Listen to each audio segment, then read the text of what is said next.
السلام علیکم، میرا نام سارہ ہے اور آج میں آپ لوگوں سے ایک سٹوری شیئر کرنا چاہتی ہوں جو مجھے ریسنٹلی ریسیو ہوئی ہے۔ یہ بات آج سے 3 سال پہلے کی ہے۔ گھر میں تھوڑے فائنینشیل ایشوز چل رہے تھے، جس وجہ سے حالات یہاں تک آ پہنچے کہ ہمیں گھر شفٹ کرنا پڑ گیا۔ بنا ٹائم ویسٹ کیے ہم اس گھر میں سیٹل ہو گئے، جو کہ ہمارے لیے کافی مشکل تھا کیونکہ پورا بچپن ایک گھر میں گزرا اور فائنینشیل پرابلمز ایسے تھے کہ ہم وہ گھر سیل آؤٹ کرنے کے لیے مجبور ہو گئے۔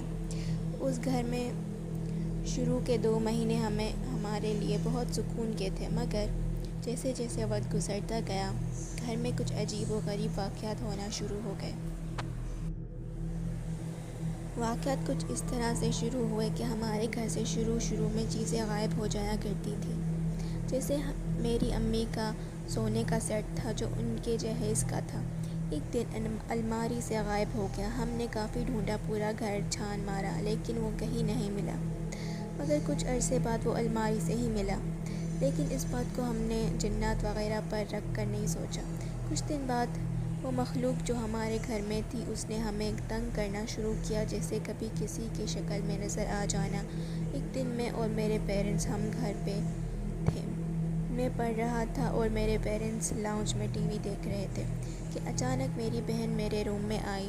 جب میری نظر اس پہ پڑی تو میں نے پوچھا تم کب آئی، لیکن اس نے کوئی جواب نہ دیا، بس چپ چاپ میری طرف دیکھتی رہی۔ میں سمجھا شاید تھکن کی وجہ سے اس کا دماغ خراب ہو گیا ہے، اسی لیے اگنور کر رہی ہے۔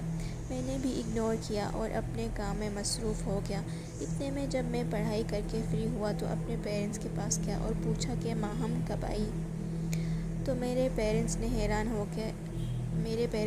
ہو گئے کہ ماں ہم تو نانی کے گھر گئی ہے، اور اسی بات کو لے کر میری ان سے بحث ہوئی کہ میں نے تو ماہم کو ابھی 10 منٹ پہلے ہی دیکھا ہے۔ خیر اس طرح کے واقعات باوقتاً ہوتے رہے۔ ایک واقعہ سب سے عجیب و غریب تھا جو میری والدہ کے ساتھ پیش آیا۔ ایک دن میری امی فجر کی نماز کے لیے اٹھی اور کچن میں پانی پینے گئی، اور جیسے ہی کچن میں وہ انٹر ہوئی تو دیکھتی ہیں کہ ایک خوفناک شکل کی عورت جس کا پورا چہرہ جلا ہوا ہے، وہ کچن سے کچھ سامان لے کے بیٹھی ہیں اور میری والدہ کو غصے سے دیکھ رہی ہیں۔ میری امی فوراً چیخیں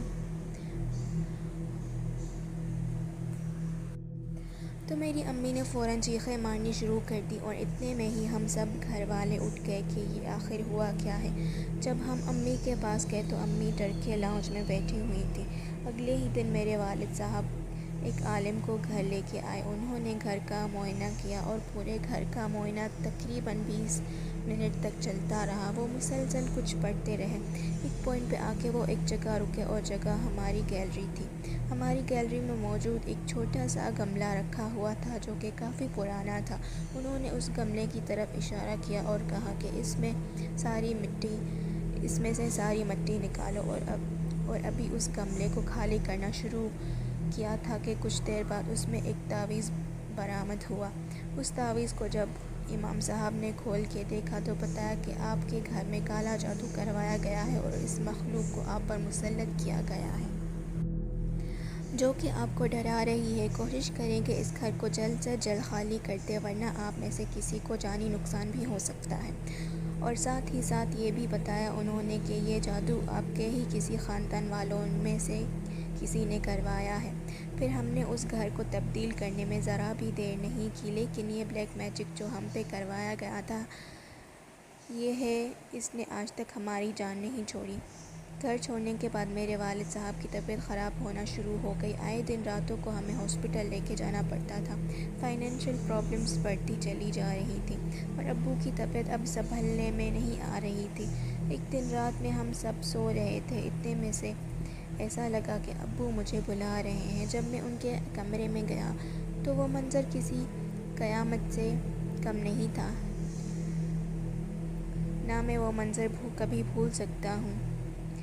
دیکھتا ہوں کہ میرے والد زمین پہ پڑے ہوئے بے ہوشی کی حالت میں، ہم انہیں اسی وقت ہاسپٹل، اور پھر ہمیں ایک بری خبر سے سامنا کرنا پڑا۔ میرے ابو کو فالج کا اٹیک ہوا تھا، جس وجہ سے ان کے جسم کا آدھا حصہ پیرالائز ہو گیا تھا۔